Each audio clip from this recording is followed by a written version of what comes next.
Assalamualaikum warahmatullahi wabarakatuh. Untuk bab ini, untuk mata kuliah akuntansi perbankan akan mempelajari tentang analisis laporan keuangan untuk penilaian kinerja keuangan pada PT Bumi Resources Tbk. Di sini kita akan mempelajari tentang laporan keuangan Bumi Resources Tbk dalam tabel berikut ini. Dan untuk yang pertama tentang gross profit margin, yaitu tabel di atas menunjukkan bahwa sebesar 30% pada tahun 2010 terjadi peningkatan nilai rasio menjadi 32%. Meskipun terjadi penurunan dalam volume penjualan, tetapi gross profit margin mengalami peningkatan karena naiknya harga komoditas batu bara.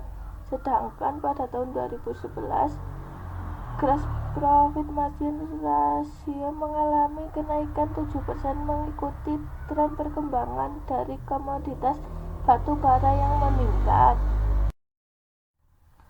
Dan untuk yang kedua yaitu return of investment atau ROI. ROI mengukur kemampuan perusahaan dengan menghitung jumlah aktiva yang digunakan dalam operasi perusahaan untuk menghasilkan laba. Contohnya untuk tabel di samping ini.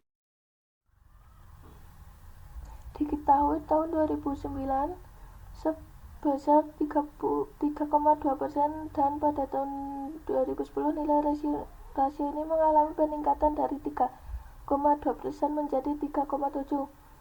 Meningkatnya ini terjadi karena peningkatan nilai laba bersih sesudah pajak lebih kecil dari peningkatan nilai total aktiva. Sedangkan tahun 2011 terjadi penurunan nilai rasio menjadi 2,9. Penurunan ini terjadi karena nilai laba bersih sesudah pajak lebih kecil dari peningkatan nilai total aktiva.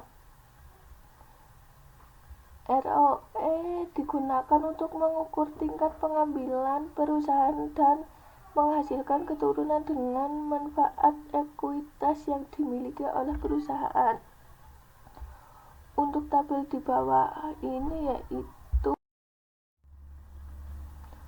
dan untuk tabel yang di atas diketahui pada tahun 2008 sebesar 24,06%. Pada tahun 9 nilai rasio ini menurun menjadi 20,17%.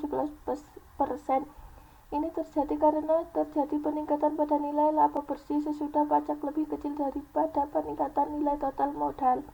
Sedangkan pada tahun 2011 juga terjadi penurunan nilai rasio yang drastis menjadi 18,8% akibat terus menurunnya nilai laba bersih sesudah pajak. Net profit margin. Net profit margin merupakan rasio yang digunakan untuk mengukur laba bersih sesudah pajak dibandingkan dengan volume penjualan, yaitu pada tabel di bawah ini kita akan mempelajarinya. Diketahui pada tahun 2009 sebesar 5%. Pada tahun 2010 terjadi peningkatan nilai rasio sebesar 4% menjadi 9%. Sedangkan pada tahun 2011 terjadi penurunan nilai rasio menjadi 5%. Penurunan ini terjadi akibat penurunnya nilai laba bersih, sedangkan penjualan yang terjadi meningkat. Dan menunjukkan bahwa tahun 2009 sebesar 1,6% dan tahun 2010 terjadi peningkatan pada nilai rasio yang naik terjadi 1,8%. Meningkat ini terjadi karena nilai pada nilai aktiva lancar yang jauh lebih besar dari peningkatan nilai hutang lancar. Sedangkan pada tahun 2011 terjadi penurunan rasio menjadi 1,01%. Hal ini terjadi karena hutang lancar perusahaan yang tertambah drastis.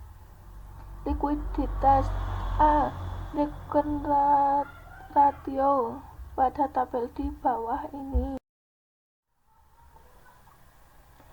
Cash ratio merupakan rasio untuk mengukur seberapa besar uang kas yang tersedia untuk membayarkan hutang. Pada tahun 9 sebesar 0,03%.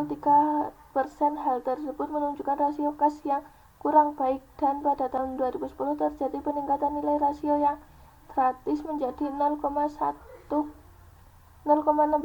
Meningkat ini terjadi disebabkan oleh adanya peningkatan nilai yang sangat besar pada nilai kas dan setara kas serta penurunan pada bagian hutang lancar. Sedangkan pada tahun 2011 terjadi penurunan nilai rasio menjadi 0,027.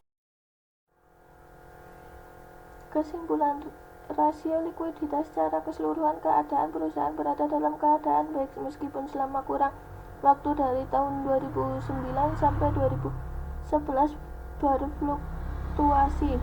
Makin tinggi nilai rasio likuiditas menandakan bahwa keadaan perusahaan berada dalam kondisi baik atau liquid.